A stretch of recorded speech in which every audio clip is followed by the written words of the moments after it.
కోట్ల సినిమాకు ఈ మాత్రం ప్రమోషన్ సరిపోతుందా? ఈ ప్రశ్న ఏ సినిమా గురించో ప్రత్యేకంగా చెప్పాల్సిన పని లేదు. కల్కి గురించే అని అర్థమైపోతుంది కదా. నిజమే కదా. మరి ప్రభాస్ ఉన్నాడు కాబట్టి తెలుగు వరకు పర్వాలేదు. మరి బయటి మార్కెట్స్ పరిస్థితి ఏంటి? అక్కడ ఈ మాత్రం ప్రమోషన్తో కల్కి బయటపడుతుందా? ఇదే ఇవాల్టి ఎక్స్క్లూజివ్ స్టోరీ. కల్కి ఇప్పుడు ఎక్కడ విన్నా ఈ సినిమా గురించే చర్చ జరుగుతుంది. దాదాపు 6 నెలలైపోయింది బాక్సాఫీస్ కలకలలాడి. ఆ బాధ్యతను ఇప్పుడు ప్రభాస్ తీసుకుంటున్నారు.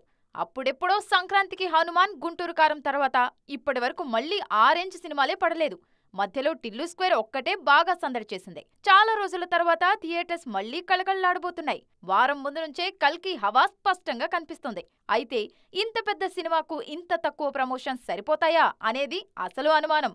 ఆ మధ్య RFCలో ఓ స్పెషల్ ఈవెంట్, మొన్న ముంబైలో ప్రీ రిలీజ్ ఈవెంట్, నిన్న టీం అంతా కలిసి ఓ స్పెషల్ చిట్ చాట్. ఇదే కల్కి సినిమాకు చేసిన ప్రమోషన్. సాధారణంగా 600 కోట్ల బడ్జెట్ ఖర్చు చేసిన పాన్ ఇండియన్ సినిమా వస్తుందంటే ప్రమోషన్ దద్దరిల్లిపోవాలి.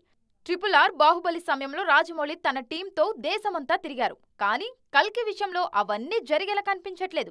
మేకింగ్ వీడియోలు, 1-2 ఇంటర్వ్యూలతోనే కల్కి ప్రమోషన్ కానిచ్చేస్తున్నారు నాగశ్విన్. తెలుగులో అంటే ప్రభాస్ ఉన్నాడు కాబట్టి పర్లేదు. 2 రాష్ట్రాల్లోనూ బుకింగ్స్ అదిరిపోతున్నాయి. కానీ పక్కనున్న తమిళనాడు, అటుపైన కేరళ, పైనున్న ముంబైలో ఈ ప్రమోషన్స్ సరిపోతాయా అంటే డౌటే. అక్కడ కల్కి బుకింగ్స్ ఊహించినంతగా లేకపోవడానికి కారణం ప్రమోషన్స్ లోపమే అంటున్నారు విశ్లేషకులు. మరి రేపు రిలీజ్ తర్వాత కల్కి దీన్ని అధిగమిస్తాడా అనేది చూడాలిక.